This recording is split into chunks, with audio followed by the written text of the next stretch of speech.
Marwadi university మంచి భవిష్యత్తు కోసం తెలుగు విద్యార్థులు ఇష్టపడే university. Call 9059052378 9059052379.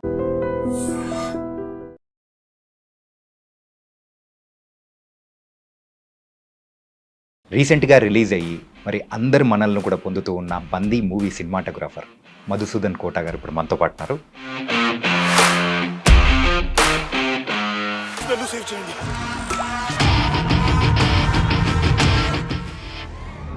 First of all congratulations. And ఎందుకంటే రాజస్థాన్ ఫిలిం ఫెస్టివల్లో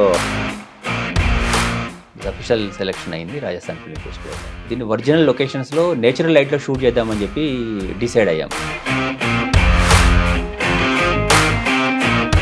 ఒకే ఒక పర్సన్ని పెట్టుకొని స్టోరీ అంతా రన్ చేయడం, it's not an a small thing. ఇది పెద్ద టాస్క్. అది ఫస్ట్ కంటెంట్ నెరేట్ చేసినప్పుడు ఏంటంటే ఇవన్నీ కూడా డైరెక్టర్ గారు దాంట్లో ఒక సింగిల్ క్యారెక్టర్ ఎలా చేయాలనేది స్టార్ట్ అయిన తర్వాత డైరెక్టర్ గారు అండ్ ఆదిత్య గారితో కూర్చొని సార్ యూజువల్గా ఈ యొక్క మొత్తం జర్నీకి ఎన్ని టైప్స్ ఆఫ్ కెమెరాస్ యూజ్ చేశారు? దీనిలో వచ్చేసి ఆల్మోస్ట్ 46 కెమెరాస్ వాడాము. డిపెండ్స్ ఏంటంటే ఆ లొకేషన్ ప్లస్ ఆ వెదర్ని కండిషన్ బట్టి వాడాము. నాతో మాట్లాడి మనిషి దొరకట్లేదు. క్రూని కూడా అలో చేశారు. ఇప్పుడు ఫారెస్ట్ రిజర్వ్ ఫారెస్ట్లో కొన్ని ప్లేసెస్కి ఏంటంటే లిమిటెడ్ ఒక 7-8 మెంబర్స్ వెళ్ళాలి అనే ఫారెస్ట్లోకి ఏంటంటే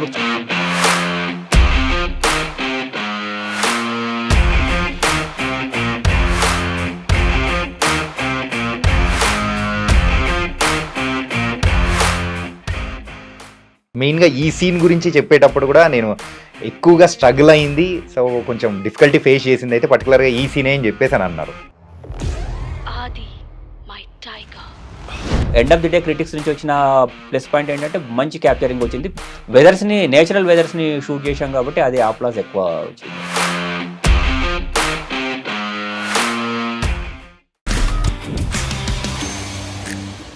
ప్రజెంట్ ఇప్పుడున్న జనరేషన్లో మరి ఫోటోగ్రఫీ అనేది చాలా ముఖ్యమైపోతుంది. అలాగే సినిమా మేకింగ్లో కూడా ఫోటోగ్రఫీతో పాటు సినిమాటోగ్రఫీ అనేది కూడా ఒక కీ రోల్ ప్లే చేస్తూ ఉంటుంది. ఈరోజు మనము అంత అందంగా చూస్తున్నాము అని అంటే దానికి కారణం సినిమాటోగ్రఫర్. మరి రీసెంట్గా రిలీజ్ అయ్యి మరి అందరి మనల్ని కూడా పొందుతూ ఉన్న బందీ మూవీ సినిమాటోగ్రాఫర్ మధుసూదన్ కోట గారు ఇప్పుడు మనతో పాటున్నారు. అయితే సార్ ఒకే మనిషిని పెట్టుకొని అలా ఒక డిఫరెంట్ కాన్సెప్ట్తో, అది కూడా విజువల్గా మనందరికీ బాగా కనిపించడానికి చేసిన ప్రయత్నం అనేది ఇలాంటిది కాదు. మరి అయితే దాని గురించి కూడా బోల్డైన విషయాలు మరి మధుసూదన్ గారితో మాట్లాడదాం. Hi sir. నమస్తే సార్. నమస్తే అండి. How are you sir? Fine, బాగున్నాను. మీరు ఎలా ఉన్నారు? బాగున్నాను sir. And first of all congratulations. And ఎందుకంటే రాజస్థాన్ ఫిలిం ఫెస్టివల్లో you got an award for the Bandi movie. Yeah, thank you అండి. అఫీషియల్ సెలెక్షన్ అయింది రాజస్థాన్ ఫిలిం ఫెస్టివల్లో. యా. అండ్ ఒకే ఒక పర్సన్ని పెట్టుకొని స్టోరీ అంతా రన్ చేయడం, అది కూడా 2 hours plus movie, 93 minutes. It's not an a small thing.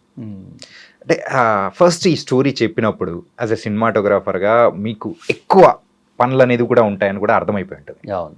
So the journey how it started with this? So first content narrate చేసినప్పుడు ఏంటంటే ఇవన్నీ కూడా డైరెక్టర్ గారు ఎక్స్ప్లెయిన్ చేసినప్పుడు దీన్ని ఒరిజినల్ లొకేషన్స్లో నేచురల్ లైట్లో షూట్ చేద్దామని చెప్పి డిసైడ్ అయ్యాం. సో దాని గురించి ఇది పెద్ద టాస్క్. అది బట్ మేము డిసైడ్ అయింది ఏంటంటే ఒరిజినల్గానే షూట్ చేద్దాం నేషనల్ డెన్సిటీలో అని చెప్పేసి అనుకున్నప్పుడు దానికి సూటబుల్గా లొకేషన్స్, తర్వాత నేచర్ని ఎలా ఎక్స్ప్లోర్ చేయాలి. యాక్చువల్ నేచర్ ఒక బ్యూటీగా ఉంటుంది. సో దాంట్లో ఒక సింగిల్ క్యారెక్టర్ ఎలా చేయాలనేది స్టార్ట్ అయిన తర్వాత డైరెక్టర్ గారు అండ్ ఆదిత్య గారితో కూర్చొని లాట్ ఆఫ్ ఒక 1 year పేపర్ వర్క్ చేసాం. దాని తర్వాత షూట్ స్టార్ట్ అయింది. దాని గురించి అని చెప్పేసి ఒరిజినల్ కంటెంట్లోని చూజ్ చేసుకొని నేపాల్గంజ్, మన రంపచోడవరము, తర్వాత ఎంపీలో కొన్ని లొకేషన్స్, ఇట్లా 4-5 ఫారెస్ట్లో ఎక్స్క్లూజివ్గా షూట్ చేసాము. అంటే రిజర్వ్ ఫారెస్ట్లో షూట్ చేసాము అనమాట. So reserve forest. అండ్ అది కాకుండా మెయిన్గా ఇందులో ఒకే మనిషి ఆదిత్య ఓం గారు మాత్రం. మరి ఆదిత్య ఓం గారిని పెట్టుకొని సో ఒక స్టోరీ రన్ చేయాలి అంటే దానికి తగ్గ ఎమోషన్స్ పండించడం కానీ, ఆ లైటింగ్ అంటే మనం అనుకున్నట్టు అక్కడ ఉన్న కండిషన్స్ అనేది కూడా మనకు సెట్ అవ్వదు. ఒక డిఫికల్టీస్ అనేది కూడా ఫేస్ చేసి ఉంటారు. ఆ డిఫికల్టీస్ని గురించి మీరు దాటుకొని మెయిన్గా ఎలా మీరు ముందుకొచ్చారు? ఓకే, నేచురల్ లైట్లో షూట్ చేయాలనుకున్నప్పుడు ఏంటంటే ఎవ్రీ 3 hours డైమెన్షన్స్ చేంజ్ అవుతాయి ఉంటాయి నేచర్లో. సో అటు ఫారెస్ట్లో ఎలా ఉంటుందంటే మనం ఒక ఎర్లీ మార్నింగ్ 6 o'clock ఒక లొకేషన్ చూసామనుకోండి, మిడ్ డేలో చూసినప్పుడు కంప్లీట్గా వేరియేషన్ డిఫరెంట్గా ఉంటుంది. ఎందుకంటే లైట్ షాడోని బట్టి ఆ బ్యూటీ పెరుగుతూ ఉంటుంది. సో దీనికి ఏంటంటే ఎవ్రీ 2 to 3 అవర్స్కి డైమెన్షన్ చేంజ్ అయిన ప్రతిసారి ఏంటంటే మళ్ళీ అదే సేమ్ లొకేషన్లో అది కంటిన్యూటీ చేయాలంటే మళ్ళీ నెక్స్ట్ డే ఆ టైంకి వచ్చేసి చేసేవాళ్ళం. సో దానివల్ల ఏంటంటే ఇట్స్ స్పాన్ ఆఫ్ టైం పెరిగింది. సో మనకి 12 o'clock వరకు ఒక సన్ ఉంటుంది, 12 తర్వాత నుంచి ఈవినింగ్ 6 వరకు ఒక సన్ ఉంటుంది. సో దీనికని ఏంటంటే ఆ కంటిన్యూటీస్ పెట్టి చేయడం అనేది ఆర్టిస్ట్కి పెద్ద టఫ్ ఇది. At the same time cinematographer కూడా, ఎందుకంటే సేమ్ లైటింగ్ మెయింటైన్ చేయాలి. ప్లస్ ఇది జర్నీ ఏంటంటే ఆల్మోస్ట్ 6 years షూట్ చేసాము. 6 years 6 years చేసాము. ఎందుకంటే డిఫరెంట్ లొకేషన్స్ ఉన్నాయి, ఒరిజినల్ కంటెంట్ లో షూట్ చేసాం కాబట్టి ఆ లైట్ ని మేనేజ్ చేయడానికి మాకు ఒక్కొక్క షెడ్యూల్ 15 to 20 days పట్టేది. ఒక సీన్ చేయాలనుకున్నప్పుడు ఆ సీన్ లో తన ఎమోషన్ క్యారీ అయ్యేసరికి సన్ డైమెన్షన్ చేంజ్ అయ్యేది. అది అయిపోయినప్పుడు ఏంటంటే ఆపోజిట్ వచ్చేది. సో దానివల్ల ఏంటంటే మళ్ళీ నెక్స్ట్ డే సేమ్ టైమింగ్ దాన్ని బట్టేసి వెళ్ళేవాళ్ళం. సో ఇట్లా సన్ని మూవ్మెంట్ చేసుకుంటూ వెళ్ళడం వల్ల ఏంటంటే కొంచెం టైం స్పాన్ ఎక్కువ తీసుకున్నా కూడా ఒరిజినల్ కంటెంట్ని షూట్ చేసాము. యూజువల్గా సార్ ఇండోర్లో షూట్ చేయడం వేరుగా ఉంటుంది, అవుట్డోర్లోకి వెళ్ళి అది కూడా ఫారెస్ట్లో షూట్ చేయడం అనేది డిఫరెంట్గా ఉంటుంది. మీరు ఇందాకే అన్నారు అవుట్డోర్ అనేటప్పటికీ ఆ సన్ డైమెన్షన్ చేంజ్ అవుతూ ఉంటుంది, దానికి తగ్గట్టు ఇక్కడ ఆర్టిస్ట్ రెడీగా ఉండాలి, దానికి తగ్గ సిచ్యువేషన్స్ అనేది కూడా కంప్లీట్ రెడీ ఉంటేనే మనం అది క్యాప్చర్ చేయగలుగుతాం. ఏ మాత్రం మిస్ అయిపోయినా కానీ 1 day అనేది కూడా వేస్ట్ అవుతూ ఉంటుంది. సో ఇలా చేసుకోవడం వల్లే ఇన్ని డేస్ పట్టింది అనుకోవచ్చా? ఎస్ అండి, ఎందుకంటే మనము ఒరిజినల్గా అంటే దీనిలో ఏంటంటే లైటింగ్ వైజ్గా ఏం కరెక్షన్స్ చేయలేదు. ఏదైతే నేచురల్గా షూట్ చేసామో దాన్ని చేసాం. దానివల్ల ఏంటంటే టైం స్పాన్ చాలా పెరిగింది. లైక్ మీకు లాస్ట్లో తన బోట్లో వెళ్తూ ఉంటాడు న్యూడిటీగా, ఆ షాట్కి ఏంటంటే 3 days వెయిట్ చేయాల్సి వచ్చింది. సో మార్నింగ్ 6 o'clock వెళ్ళి కెమెరా ఆర్టిస్ట్ అంతా రెడీ ఉండేవాడు. కొన్ని రోజులు సన్ ఓపెన్ అయ్యేది, ఓపెన్ అయిన తర్వాత క్లౌడ్లో మిక్స్ అయ్యేది. సో అలాంటి సిచ్యువేషన్స్ చాలా ఉన్నాయి. కొన్నిసార్లు క్లౌడీ ఉండేది, కొన్నిసార్లు ఏంటంటే లైట్ సమ్మర్లో షూట్ చేసినప్పుడు ఏమవుతుంటే 3 hours తర్వాత ఆటోమేటిక్గా ఫుల్ బ్రైట్లోకి వెళ్ళేది. సో మేము ఫుల్ క్రూ ఉండేది కాదు కాబట్టి ఏంటంటే ఆ టైంని బట్టి షూట్ చేసాము, అందుకని ఎక్కువ టైం తీసుకుంది. సినిమా మొత్తానికి దట్ అంటే నేకెడ్గా ఉన్న బోట్లో వెళ్ళే ఆ సీన్ అనేది ఇట్స్ అనే వెరీ ఇంపార్టెంట్ థింగ్. సో ఆ యూజువల్గా దాన్ని చేయడానికి ఎన్ని రోజులు అలా ఉన్నారు ఆదిత్య గారు? అది ఏంటంటే వచ్చేసి ఒక 1 day తీసుకున్నాం. ఒక లొకేషన్ రిక్కీ చేసేసి అక్కడ సన్ సోర్స్ ఎటు నుంచి వస్తుంది అదంతా చూసాము. చూసిన తర్వాత నెక్స్ట్ డే మార్నింగ్ వెళ్ళేసి వెయిట్ చేసాము. అక్కడ వెయిట్ చేసిన 2 days తర్వాత దొరికింది మాకు ఆ షాట్. సో తను 2 days అంటే 1 day వచ్చేసి ఒక 1 hour వెయిట్ చేసాము, సన్ వెళ్ళిపోయింది. సెకండ్ డే వచ్చేసరికి ఫుల్ సీన్ షూట్ చేసాము అది. సో ఆల్మోస్ట్ ఒక 2-3 days వర్క్ చేయాల్సి వచ్చింది పర్టికులర్ ఆ సీన్ గురించి. ఒక్కొక్క ఫారెస్ట్కి ఒక్కొక్క డిఫరెంట్ నేచర్ బ్యూటీ అనేది కూడా మారుతూ ఉంటుంది. ఏంటంటే ఆ చెట్ల పరంగా కానీ లేకపోతే అక్కడున్న పరిసరాల పరంగా కానీ మారిపోతుంటుంది. మీరు ఇలా 5 different ఫారెస్ట్ అనేది కూడా తీసుకున్న తర్వాత మెయిన్గా మీకు డిఫికల్టీస్ ఫేస్ చేసిన ఫారెస్ట్ ఏది? అంటే కెమెరా వర్క్ పరంగా యాజ్ ఎ సినిమాటోగ్రాఫర్గా దిస్ వాస్ వెరీ ట్రిక్కీ అనిపించిన సందర్భంలో మీరు సాధించిన సందర్భం? అది వచ్చేసి నేపాల్గంజ్ ఫారెస్ట్ అండి. నేపాల్గంజ్ అంటే మనకు లక్నో నుంచి ఒక 300 kilometers ఎబో ఉంటుంది. ఈ ప్లేస్ నుంచి నేపాల్ వచ్చేసి ఒక 20 kilometers ఉంటుంది. Okay, it's very big forest అది. ప్లస్ అక్కడ ఏంటంటే ఎలిఫెంట్ మూవ్మెంట్స్ ఎక్కువ ఉంటాయి. నేపాల్ నుంచి మనకి ఇండియాకి వచ్చే elephants. It's a very big forest, reserve forest. Crocodile lake ఉంది అక్కడ, టైగర్ జోన్ ఉంది. సో దాంట్లో షూట్ చేసినప్పుడు ఒక 2-3 hurdles జరిగాయి మాకు. బట్ అది మన దగ్గర చూసిన ఫారెస్ట్లలో అది పెద్ద ఫారెస్ట్ అది. ఓకే, దాంట్లో ఎక్కువ షూట్ చేసాము. అంటే మన దాంట్లో ఆల్మోస్ట్ 40% ఆఫ్ షూట్ అక్కడే చేసాము, నేపాల్గంజ్లో చేసాము. మరి ఈ రంపచోడవరం కానీ మిగతా ఫారెస్ట్ ఇట్లా చేయడానికి గల రీజన్స్ ఏంటి? అంటే ఏంటంటే మనము ఒక్కొక్క వెదర్ దగ్గర ఒక్కొక్క లొకేషన్స్ బాగున్నాయి. ఇప్పుడు మనకు రంపచోడవరం ఎందుకు షూట్ చేసామంటే రంపచోడవరంలో గుడిసె అనే ఒక ప్లేస్ ఉంది. గుడిసె ప్లేస్లో ఏంటంటే మేము అది రైనీ సీజన్లో షూట్ చేసాం. రైనీ సీజన్లో షూట్ చేయడం హైయెస్ట్ పాయింట్ అది. సో అక్కడ వెదర్ కానీ ఆ నేచర్ కానీ డిఫరెంట్గా ఉంటుంది. అంటే మనకి ఇక్కడ కొండలు వాటిని బేస్ చేసుకొని ఉంటుంది. నేపాల్గంజ్కి వెళ్ళినప్పుడు ఫ్లాట్ ల్యాండ్, అది ఫ్లాట్ ల్యాండ్, లేక్స్ ఎక్కువ ఉన్నాయి అక్కడ. సో అట్లా అక్కడ షూట్ చేసి ఇప్పుడు కొన్ని ఎంపీలో ఉన్నాయి. ఎంపీలో ఏంటంటే 2 మిక్స్డ్లో ఉన్నాయి. సో ఇలాంటి ప్లేసెస్ అంటే కొంచెం వేరియేషన్ చూపిద్దాము దీంట్లో, ఎందుకంటే నేచర్ ఎక్కువ క్యాప్చర్ చేద్దామని చెప్పి ఇప్పుడు లేక్స్ కానీ వాటర్ ఫాల్స్ కానీ ఇలాంటి ప్లేసెస్ కావాలని చెప్పేసి డిఫరెంట్ లొకేషన్ చూస్ చేయడం జరిగింది. ఓకే సార్, యూజువల్గా ఈ యొక్క మొత్తం జర్నీకి ఎన్ని కెమెరాస్ యూజ్ చేశారు? ఎన్ని టైప్స్ ఆఫ్ కెమెరాస్? దీనిలో వచ్చేసి ఆల్మోస్ట్ 5 to 6 కెమెరాస్ వాడాము. డిపెండ్స్ ఏంటంటే ఆ లొకేషన్ ప్లస్ ఆ వెదర్ని కండిషన్ బట్టి వాడాము. ఫైనల్ ఎక్కువ షూట్ చేసింది వచ్చేసి హీలియంలో షూట్ చేసాం, హీలియం కెమెరాలో ఎక్కువ షూట్ చేసాం. ఇది కొన్ని వచ్చేసి A7S2లో షూట్ చేసాం, కొన్ని ఓజ్మాతో షూట్ చేసాము, గోప్రో వాడాము, ఫ్లై క్యామ్స్ ఆల్మోస్ట్ ఒక 2-3 ఫ్లై క్యామ్స్ కంటిన్యూషన్ వాడాము. అంటే ఆ సిచ్యువేషన్, వెదర్ కండిషన్స్ ప్లస్ ఆ క్రూని కూడా అలో చేశారు. ఇప్పుడు ఫారెస్ట్, రిజర్వ్ ఫారెస్ట్లో కొన్ని ప్లేసెస్కి ఏంటంటే లిమిటెడ్ ఒక 7-8 మెంబర్స్ వెళ్ళాలి అనే ఫారెస్ట్లోకి ఏంటంటే అప్పుడు చిన్న కెమెరాస్ తీసుకెళ్ళాం, ఎందుకంటే పెద్ద కెమెరా వెళ్ళినప్పుడు పెద్ద అటెండెంట్ కూడా పెరుగుతారు.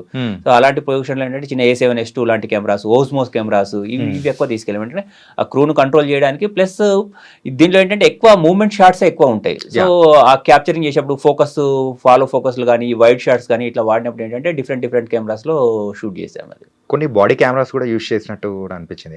ఎస్, బాడీ రిగ్ వాడాము, స్టడీ కెమ్స్ వాడాము, గింబల్స్ వాడాము. ఇవన్నీ ఏంటంటే బాడీ రిగ్ ఏంటంటే తను ఒక ఎలుగుబంటి కాస్ట్యూమ్ తీసుకొని పరిగెత్తే షాట్స్ అవి ఉంటాయి. దాంట్లో ఏంటంటే ఎక్కువ ఆర్టిస్ట్కి చాలా క్రిటికల్ షాట్స్ అవి. ఆ ఫారెస్ట్ లోపల ఇది మనం రంపచోడవరంలో షూట్ చేసాం. ఇక్కడ అంటే హిల్ ఎక్కువ ఉంటుంది, సో మామూలు నడవడమే కష్టం ఆ ఫారెస్ట్ లో. సో అలాంటి దాంట్లో ఏమైపోయిందంటే తనకు బాడీ రిగ్ వేసేసి దాంట్లో పరిగెత్తించడం, అది ఆల్మోస్ట్ ఒక 1 వీక్ పైన షూట్ చేసాం. పర్టికులర్ ఒక 2 సీక్వెన్సెస్, ఎందుకంటే కంప్లీట్ డ్రెస్ లో ఉంటాడు, బ్రీతింగ్ ప్రాబ్లం వస్తుంది, ఇవన్నీ ఉంటాయి కాబట్టి ఏంటంటే దానికి కట్స్ లాగా చేస్తూ ప్లస్ నేచర్ లైటింగ్ కూడా సోర్స్ చేంజ్ అవుతుందని చెప్పి ఒక 1 వీక్ షూట్ చేసాం. సో ఆ పర్టికులర్ సీక్వెన్స్ తను చాలా ఇబ్బంది పడ్డారు, ఎందుకంటే ఆల్మోస్ట్ ఒక 15-20 kgs బాడీ పైన వేసేసి తను పరిగెత్తించడం, అది మళ్ళీ బెండ్ అయి పరిగెత్తాలి ఎలుగుబంటి లాగా.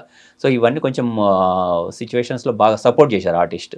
ఏంటంటే ఆయన మెయిన్గా ఈ సీన్ గురించి చెప్పేటప్పుడు కూడా నేను ఎక్కువగా స్ట్రగుల్ అయింది, సో కొంచెం డిఫికల్టీ ఫేస్ చేసింది అయితే పర్టికులర్గా ఈ సీనే అని చెప్పేసి అని అన్నారు. మీరు కూడా అదే సీన్ అని చెప్తూ ఉన్నారు, కానీ ఎంత కష్టపడితే ఆ అవుట్పుట్ అనేది కూడా వచ్చింది సార్. ఆర్టిస్ట్ కు చాలా ఇంపార్టెంట్ అండి పేషెన్సీ అనేది, ఎందుకంటే ఇప్పుడు ఆ రోజు ఆ కష్టపడి చేశాడు కాబట్టి ఇప్పుడు మంచి క్రిటిక్స్ వచ్చాయి, లైక్ 3.5 రేటింగ్ ఇచ్చారు, IMDb కూడా 8 ఉంది, బుక్ మై షో కూడా 8.5 ఉంది. ఇవన్నీ ఏంటంటే తను ఆ రోజు కష్టపడ్డాడు కాబట్టి ఈ రోజు సెల్లార్ పైనకి వచ్చిన తర్వాత అందరు హ్యాపీగా ఎంజాయ్ చేస్తూ ఉన్నారు. సో ఇలా ఉంటుంది నేచర్ అనేది. సో అది ఆర్టిస్ట్కి ఒక మంచి అప్లాజు, యాజ్ అ టీమ్ కూడా, ఎందుకంటే ఆ రోజు అంతా చేసిన దానికి ఇప్పుడు మాకు ఇది చాలా హ్యాపీగా ఉంది టీం అందరికి. యాజ్ అ సినిమాటోగ్రాఫర్గా ఈ మూవీకి సంబంధించి మీరు అందుకున్న ద బెస్ట్ సో అప్లాస్ ఏంటి సార్?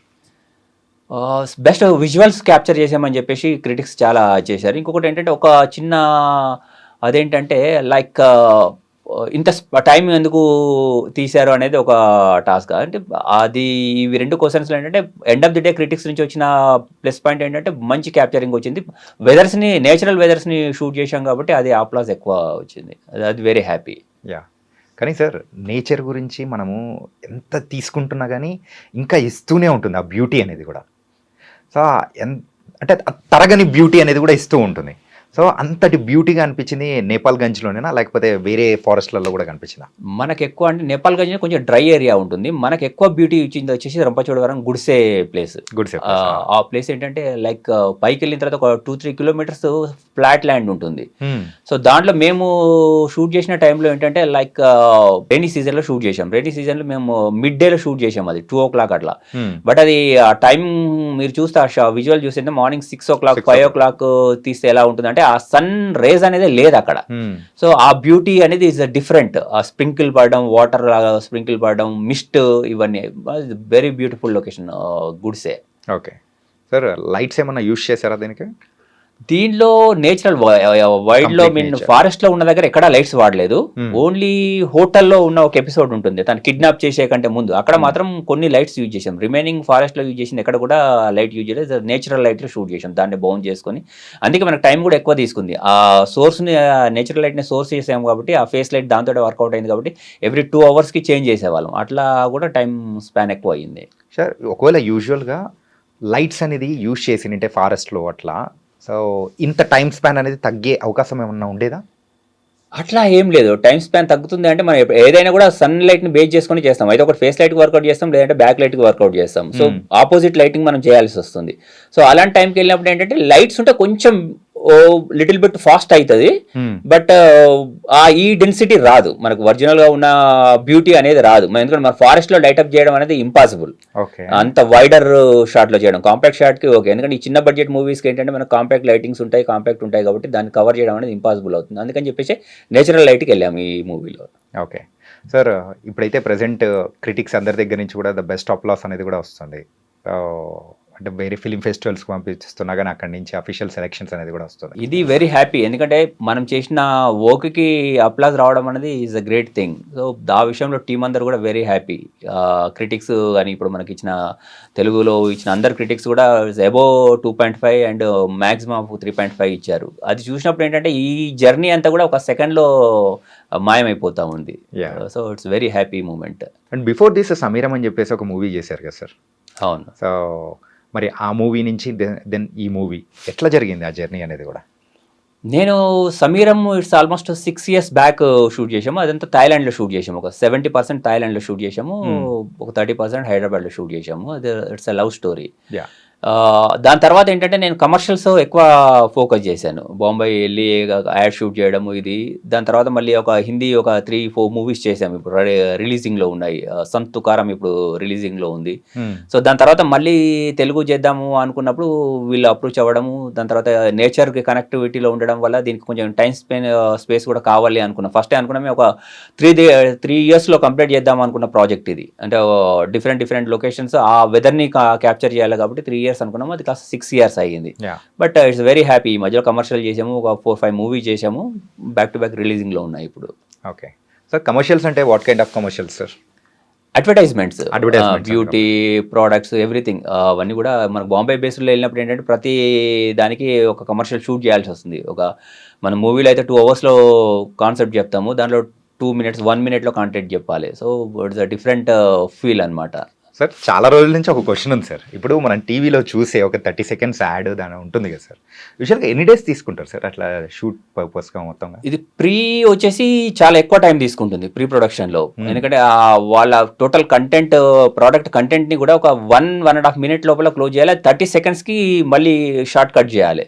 సో దీనికంటే ప్రీ వర్క్ ఎక్కువ జరుగుతుంది. షూట్ వచ్చేసి 2-3 days జరుగుతుంది. 2-3 days జరుగుతుంది. పెద్ద ఆర్టిస్ట్ అయినప్పుడు 3-4 days అట్లా 5 days అట్లా జరుగుతుంది. బట్ మాక్సిమం డేస్ 2 daysలో కంప్లీట్ అవుతుంది. మేజర్ కంటెంట్ అంటే 30 seconds, దాన్ని 1.5 minute చేసి 30 seconds తర్వాత చేస్తాం. అది సరే, ఎవరైనా పెద్ద స్టార్స్ అనేది ఇంక్లూడ్ అయ్యారంటే ఆ షూట్ డేస్ కానీ ఉండే క్రూ కానీ ఏమన్నా ఇంక్రీజ్ అయ్యే అవకాశాలు ఏమన్నా ఉంటాయా? డెఫినెట్లీ అండి. అంటే స్పాన్ పెరిగిపోతుంది. ఆర్టిస్ట్ వచ్చినప్పుడు ఆ టైమింగ్స్ చేంజ్ అయిపోతాయి. ప్లస్ వాళ్ళకు కొంచెం కేరింగ్ ఎక్కువ ఉంటుంది. సో ఆటోమేటిక్గా పెరుగుతుంది కాబట్టి టైం పెరుగుతుంది. At the same time crew కూడా పెరిగిపోతుంది. ఓకే సార్, ఏ ఆర్టిస్ట్లతో ఏ స్టార్స్తో చేశారు సార్ మీరు? స్టార్స్తో చాలా మందితో చేసాము. రీసెంట్గా జాన్ అబ్రహం గారితో ఒక షార్ట్ ఫిల్మ్ డాక్యుమెంటరీ చేసాము. డాక్యుమెంటరీ ఏంటంటే లైక్ ఈ బ్లైండ్ పీపుల్ ఉంటారు, సో వాళ్ళకి రిలేటెడ్గా తను హోస్ట్ చేశాడు కంప్లీట్ డాక్యుమెంటరీని.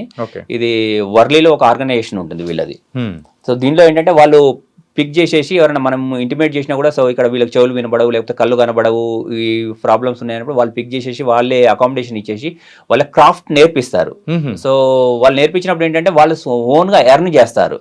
సో బుక్స్ ప్రింటింగ్ చేయడం, బుక్స్ బైండింగ్ చేయడము, లైక్ ఆడియో నోట్స్ ప్రిపేర్ చేయడము, స్టిక్స్ చేయడము, ఇలాంటి కొన్ని, అంటే తర్వాత క్లాతింగ్ చేయడము మిల్లింగ్లో, ఇలాంటివన్నీ వాళ్ళకి ట్రైనింగ్ ఇచ్చేసి వాళ్ళు ఇండివిజువల్గా వదిలేస్తారు వాళ్ళని. సో వాళ్ళు ఏంటంటే వాళ్ళ దాన్ని బట్టి వాళ్ళు ఎర్న్ చేసుకుంటారు. సో దానికి జాన్ అబ్రహం చేసి ఇట్స్ వెరీ హ్యాపీ ప్రాజెక్ట్ అనమాట. ఇప్పుడు మోస్ట్ ప్రాబ్లీ ఈ మంత్ ఎండింగ్ లోపల స్ట్రీమింగ్ అవుతుంది అది. కానీ యూజువల్గా అలాంటి పర్సన్స్ ఎర్న్ చేయడం అనేది దట్ వాస్ అనే డిఫరెంట్ థింగ్. అంటే వాళ్ళకి సొంతంగా ఎర్న్ చేసుకోవడం అనేది నిజంగా ఆ కాన్సెప్ట్ చెప్తుంటేనే చాలా బాగుంది సార్. దాన్ని ఒక డాక్యుమెంటరీగా తీశారంటే, అంటే ప్రతి ఒక్కరికి కూడా ఇన్బుల్ట్గా ఒక లైక్ ఒక స్పెసిఫికేషన్ ఉంటుంది, వాళ్ళకి ఒక ఆర్ట్ ఉంటుంది. సో అందులో గాడ్ అనే తను మనకి మనిషిని ఇచ్చినప్పుడు మనకు అన్ని ఇచ్చాడు, మనకు ఇడన్గా ఉంటుంది. బట్ వాళ్ళకి ఏదో ఒక ప్రాబ్లం ఇచ్చినప్పుడు ఎక్స్టర్నల్గా ఒక హైలైట్ పాయింట్ ఉంటుంది. సో దాన్ని ఫైండ్ అవుట్ చేసేసి వాళ్ళకి ట్రైనింగ్ ఇచ్చామనుకోండి, డెఫినెట్లీగా వాళ్ళు వస్తారు. ఎందుకంటే మనకంటే ఎక్కువ కూడా వాళ్ళు కాన్సన్ట్రేషన్ ఉంటుంది ఏ వర్క్లో. మనం ఒక వర్క్ని ఒక 2 daysలో నేర్చుకుంటే వాళ్ళు ఒక 1 dayలో నేర్చుకోగలుగుతారు. ఎందుకంటే వాళ్ళ కాన్సన్ట్రేషన్ లెవెల్స్ అట్లా ఉంటాయి. So it's very happy moment అనమాట అది. Okay sir, what's the difference between the commercials and అలాగే మూవీస్? ఏంటి యాజ్ ఎ సినిమాటోగ్రాఫర్గా డిఫరెన్స్ ఏంటి సార్? డిఫరెన్స్ ఏంటంటే మనకు మూవీ వచ్చేసరికి ఒక 2 hours ఉంటుంది. 2 hours మనం లైఫ్ స్టోరీని చెప్తాము. కమర్షియల్కి వచ్చేసరికి ఏంటంటే 30 seconds చెప్పాలి. Time span. సో అదే వేరియేషన్, రిమైనింగ్ అంతా బ్యూటీ మూవీ కంటే కూడా దాంట్లో కాన్సన్ట్రేషన్ ఎక్కువ పెడతాము కాబట్టి ఈ ఓన్లీ టైం దీనిలో ఎక్కువ కాన్సన్ట్రేషన్ ఉంటుంది, కమర్షియల్లో ఎక్కువ ఉంటుంది. కమర్షియల్ కమర్షియల్ ఎక్కువ, ఎందుకంటే మన 30 seconds లోపల మొత్తం దాని లైఫ్ స్పాన్ చూపించాలి. రైట్. ఇక్కడ మనకు 2.5 hours ఉంటుంది, 2.5 hours లోపల మనం లైఫ్ స్పాన్ చూపిస్తాం. సో ఆటోమేటిక్ ఏంటంటే ఎప్పుడైతే మనం టైం తగ్గుతూ ఉంటుందో కేర్ పెరుగుతూ ఉంటుంది, ఛాలెంజెస్ అనేది కూడా పెరుగుతూ ఉంటుంది. అవును. ఓకే. సో దాంట్లో ఏంటంటే ఎక్కువ రైటర్స్ డైరెక్టర్స్కి చాలా టాస్క్లు ఉంటాయి. సో ఒక లైఫ్ స్టోరీని 2 hours నుంచి మళ్ళీ 30 secondsకి చేయాలి అంటే చెప్పి ప్రీ వర్క్ ఎక్కువ జరుగుతుంది కాబట్టి అది ఎక్కువ ఉంటుంది. అది వేరియేషన్ అంతే, రిమైనింగ్ అంతా సేమ్ ఉంటుంది. ఓకే. సరే, ఎవరినన్నా బ్యూటీగా చూపించాలంటే సినిమాటోగ్రాఫర్ వల్లే సాధ్యమని చాలా మందిని అంటూ ఉంటాము. మరి ఇలాంటి ఫీల్డ్లోకి సో మీరు ఎంట్రీ అనేది ఎలా జరిగింది? నేను యాక్చువల్గా నేను ఒక ఫోటోగ్రఫీ అనేది నా హ్యాబీ ఉండేది. సో దాన్ని ఇప్పుడు ప్రొఫెషన్ అయ్యింది. సో అట్లా చిన్నప్పటి నుంచి ఒక 7th 8th స్టాండర్డ్ నుంచి ఫొటోస్ తీయడము, డెవలప్ చేసి దాన్ని పోర్ట్రైట్ చేసిన తర్వాత మళ్ళీ చూడడము ఇట్లా ఉండేది. సడన్గా ఒకసారి హైదరాబాద్ రావడం, హైదరాబాద్ వచ్చేసిన తర్వాత దీంట్లోకి వెళ్ళిన తర్వాత ఫస్ట్ నేను న్యూస్ ఫీల్డ్లో వర్క్ చేశాను, సిటీ కేబుల్లో యాజ్ ఏ కెమెరామెన్గా. ఎక్కడ సార్ ప్రాపర్? కరీంనగర్ నుంచి బిలాంగ్ చేసి, కరీంనగర్ దగ్గర ఒక పూడూరు అని ఒక విలేజ్ ఉంటుంది. విలేజ్లో నా ఎడ్యుకేషన్ అంతా కరీంనగర్, అంటే మేము డిస్ట్రిక్ట్ హెడ్ క్వార్టర్ అది. సో ట్రావెల్ చేసి అక్కడ చేసేవాళ్ళం. అట్లా హైదరాబాద్ వచ్చేసిన తర్వాత సిటీ కేబుల్ నుంచి ఒక మూవీ ఆపర్చునిటీస్ అసిస్టెంట్గా జాయిన్ అవ్వడం, అక్కడ నుంచి కెరీర్ స్టార్ట్ అయిందండి. ఓకే. సో ఫస్ట్ మూవీ అంటే, సో కెమెరా అంటే ఇంత పెద్ద కెమెరాస్, సినిమాలో ఇంత పెద్ద కెమెరాస్ ఉంటాయని చూసిన సందర్భం ఎప్పుడు? అది నేను ఫ్రమ్ ది బిగినింగ్ నుంచి కూడా నేను ఎక్కువ దీనిపైనే సెర్చ్ చేసేవాడిని. సో అప్పుడంటే ఇంత టెక్నాలజీ అది లేదు కాబట్టి పేపర్ వచ్చేది, తర్వాత షూట్స్ జరిగేవి డిస్ట్రిక్ట్స్లలో. హైదరాబాద్ వచ్చినప్పుడు షూట్ జరిగినప్పుడు అట్లా చూసేస్తే ఎక్కువ ఇంపాక్ట్ అయ్యేది. నేను ఫస్ట్ లైక్ చూసింది ఏంటంటే సినిమా పేరు గుర్తురావట్లేదు, బట్ అంత ఫిలిం ఫార్మాట్లో ఉండేది. ఫిలిం రీల్స్ దాంట్లో ఉండేది. సో అట్లా ఎక్కువ చూసాను. ఎట్లుంది సార్, మీరు రీల్స్ చూసారు, అలాగే ఇప్పుడు డిజిటల్ కార్డ్స్ చూస్తున్నారు, the evolution of the cameras. Technology update అయింది, ఇట్స్ వెరీ హ్యాపీ. బట్ ఏంటంటే ఈ టెక్నాలజీ అప్డేట్ అయిపోయిన తర్వాత కేరింగ్ అనేది తగ్గిపోయింది. ఎస్, అంటే కాన్సన్ట్రేషన్ అనేది తగ్గింది. ఇంతకుముందు ఏంటంటే మనకు ఒక 400 feet క్యాన్ ఇచ్చేవాళ్ళు, లైక్ 4 minutes రన్ అవుట్ అయ్యేది. అది 4 minutes రన్ అవుట్ అయినప్పుడు అంటే ప్రతి షాట్ని అంతా క్యాల్కులేటెడ్గా షూట్ చేసేవాళ్ళు. ఎందుకంటే ఒక క్యాన్ వచ్చేసి లైక్ 7,000 8,000 rupees ఉండేది, అంటే 4 minutes అంత ఖర్చు పెట్టేవాళ్ళు. ఇప్పుడు మనకు చిప్ సిస్టమ్ వచ్చిన తర్వాత ఏంటంటే కేరింగ్ లేదు, చేస్తున్నారు మళ్ళీ ఫార్మాట్ చేస్తున్నారు, లేదంటే లార్జ్ అవుతుంది, టీబీస్ ఉంటున్నాయి ఇట్లా. అప్పుడు ఏంటంటే ప్రతి క్రాఫ్ట్ వాళ్ళు కూడా అట్లా వర్క్ చేసేవాళ్ళు. ఎందుకంటే 1 more అనేది నెంబర్ ఆఫ్ ఛాన్సెస్ చాలా తక్కువ. ఇప్పుడు అట్లా లేదు. ఇప్పుడు బాటిల్ ఏదైనా మిస్ అయిందా, మళ్ళీ చేద్దాం ఇంప్రూవైజేషన్. అప్పుడు ఏంటంటే ప్రతి ఆర్టిస్ట్ దగ్గర నుంచి కూడా అందరూ కూడా కేరింగ్గా ఉండేవాళ్ళు. రిహార్సల్స్ ఎక్కువ అయ్యేవి. సో బడ్జెట్ కూడా కంట్రోల్లో ఉండేది. ఫస్ట్ రిహార్సల్స్ అయిన తర్వాత కెమెరా ముందుకు వస్తుంది. రిహార్సల్ అయిన తర్వాత ఫస్ట్ రిహార్సల్ 2-3 రిహార్సల్ కెమెరా పెట్టి కూడా రిహార్సల్ చేసేసి థర్డ్ టేక్ చేసేవాళ్ళు. సో ఆటోమేటిక్గా అక్కడ అది వచ్చేసింది. ఇప్పుడు అట్లా కాదు, రిహార్సల్ అనేది టేక్లోనే అవుతుంది. అది బాగొచ్చిందంటే ఓకే, లేదు అనుకుంటే మళ్ళీ అంటే దీన్ని కూడా చాలా మంది అడాప్ట్ చేసుకుంటారు. రిమైనింగ్ అంతా film is a different, digital is a different. Film అనేది మనకు లైఫ్ లాంగ్ ఆ కలర్స్ కానీ ఆ షేడ్స్ కానీ డిఫరెంట్గా ఉంటాయి. ఈ డిజిటల్కి వచ్చేసిన తర్వాత అంటే నెంబర్ ఆఫ్ కలర్స్ పెరిగిపోయాయి, కొంచెం బ్యూటీ అనేది పెరిగింది. బట్ ఇది ఒక్కటే వేరియేషన్ అంతే, రిమైనింగ్ అంతా ఇట్స్ గుడ్. సార్, చాలామంది కెమెరామెన్స్ కానీ ఈవెన్ డైరెక్టర్స్ కూడా జనరేషన్కి తగ్గట్టు ఎవాల్వ్ అవుతూ రావాలి. సో ఎవరైతే ఎవాల్వ్ అవ్వలేకుండా వచ్చిపోయారో అక్కడే ఆగిపోయిన సందర్భాలు అనేది కూడా ఉంటుంది. సో ఇప్పుడు వచ్చే వాళ్ళు ఎవరైనా కానీ నెక్స్ట్ టెక్నాలజీని క్యాచ్ చేయాలనుకున్నా దాని తగ్గట్టు యాజ్ ఏ సీనియర్ సినిమాటోగ్రాఫర్గా మీరు ఇచ్చే సలహా ఏంటి సార్? అంటే ఒకటే అండి, మనం టెక్నాలజీని అప్డేట్ అవ్వాలి ఎవ్రీ టైం. అంటే ఇప్పుడు ఏంటంటే మనకు ఫింగర్ టిప్స్ వచ్చేసాయి. ఏ కెమెరా కొత్త లాంచ్ అయినా కూడా దాని వీడియోస్ కానీ, దాని రివ్యూస్ కానీ, టెక్నాలజీ కానీ మనం ఒకసారి మొబైల్లో సెర్చ్ చేసేస్తే ఫ్రాక్షన్ ఆఫ్ సెకండ్లో. ఇంతకుముందు ఎలా ఉండేదంటే ఒక 2C కెమెరా నుంచి యారీకి వచ్చిన తర్వాత దీనికి ఏం అప్డేషన్స్ ఉన్నాయి అనేది మనం ఫిజికల్గా వెళ్ళి చూసేవాళ్ళం. చూసి వాళ్ళు చేసిన వాళ్ళని అడిగేసి అది నేర్చుకోవడానికి టైం స్పాన్ ఎక్కువ పట్టేది. ఇప్పుడు అలా లేదు. ఒక కెమెరా లాంచ్ అయినాక 15 seconds లోపల మీకు మొబైల్లో అవైలబిలిటీ ఉంది. సో ఇప్పుడు ఏంటంటే ప్రతిదాన్ని మనం అప్డేట్ చేసుకొని ముందుకెళ్లాల్సిందే. సో మనకి ఇప్పుడు ఉన్న ఆపర్చునిటీలో ఇంత ఫాస్ట్ ఇంటర్నెట్ వస్తున్నప్పుడు ఏంటంటే అప్డేషన్ అవుతుంది. ఇప్పుడు వచ్చే జనరేషన్ కూడా అంత ఫాస్ట్గా ఉన్నారు. వాళ్ళని క్యాచ్ చేయాలంటే మనం వాళ్ళకు డబుల్ వర్క్ చేయాల్సి వస్తుంది. So that is the difference. So ఆ టెక్నాలజీని క్యాచ్ చేసుకుంటూ మరి ముందుకు వెళ్ళిపోతుంది మెయిన్గా. ఓకే సార్, అంటే మీరు వర్క్ చేసిన వాళ్ళలో ఎక్కువగా హీరోయిన్స్ మీకు ఫ్రేమ్ పెట్టగానే సూపర్ అనిపించిన వాళ్ళు ఎవరు సార్?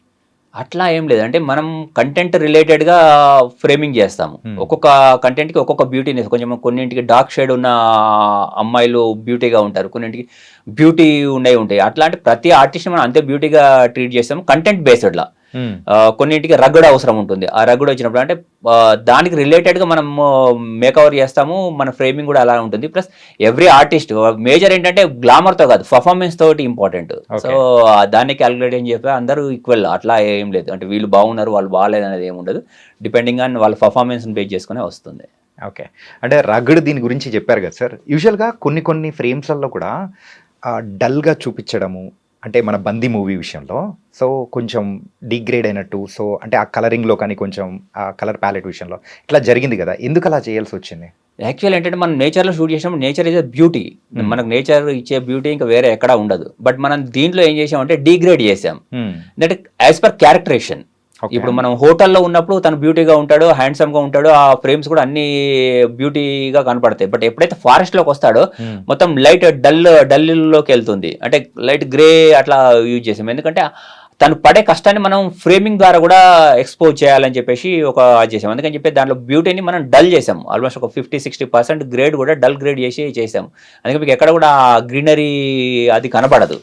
మీకు లాస్ట్ ఫ్రేమ్లో ఎప్పుడైతే అతను సన్ రైజ్లో వెళ్తా ఉంటాడో అది మళ్ళీ బ్యూటీగా ఉంటుంది, ఎందుకంటే అప్పటి వరకు తన క్యారెక్టరేషన్లో చేంజ్ వచ్చి ఉంటుంది. అంటే నేచర్ మనకి ఏమిస్తుంది, మనకు నేచర్ ఏమిస్తుంది అనే డిపెండెంట్లుగా జరిగిన కంటెంట్ కాబట్టి దాని గురించి అని చెప్పి కొంచెం డస్కీగా వెళ్ళాల్సి వచ్చింది. ఓకే, యూజువల్గా అంటే ఆడియన్స్ మూడ్ని కూడా దాని తగ్గట్టు సెట్ చేసి ఇచ్చాను సార్. ఎస్, ఎందుకంటే మనం చూసినప్పుడు కూడా ఆడియన్స్ ఒక బ్యూటీ హ్యాండ్సమ్ బ్యూటీగా చూపిస్తూ మనం డల్ కంటెంట్ లేకపోతే ఇది చూపించినప్పుడు ఏంటంటే ఆడియన్స్ కొంచెం కన్ఫ్యూజ్ అవుతూ ఉంటారు, విజువల్స్ ఏమో ఇంత బ్యూటీగా ఉన్నాయి, కంటెంట్ ఏమో డల్గా వెళ్తుంది అనే సీక్వెన్స్లో ఉంటుంది. సో అందుకని చెప్పేసి ఏంటంటే దీనిలో పర్టికులర్గా ఎందుకంటే సింగిల్ ఆర్టిస్ట్ మనకు ఒక 4-5 క్యారెక్టర్స్ ఉన్నప్పుడు మనం కొంచెం బ్యూటీకి వెళ్ళొచ్చు, సింగిల్ క్యారెక్టర్ కాబట్టి దాన్ని అడాప్షన్ చేసుకోవడానికి టైం పడుతుంది. సో ఆ వేరియేషన్ వచ్చేసింది అనుకుంటే ఆడియన్స్ డైజెస్ట్ చేసుకోలేదు, అందుకని చెప్పేసి ఆ ఫారెస్ట్ని కొంచెం డస్కీలో షూట్ చేసాము. ఓకే, అండ్ బందీ మూవీ గురించి అయితే బోల్డ్ అని విషయాలు మాట్లాడుకున్నాము. సో వాట్స్ నెక్స్ట్ సార్, ఏం ప్రాజెక్ట్స్ వస్తున్నాయి మీ దగ్గర నుంచి? ఒక 2-3 పైప్లైన్లో ఉన్నాయి, బట్ నెక్స్ట్ ఏంటంటే వెయిటింగ్ ఫర్ సంత్ తుకారం రిలీజింగ్లో ఉంది. సో అది ఒక డివోషనల్ ప్యాలెట్లో షూట్ చేసింది.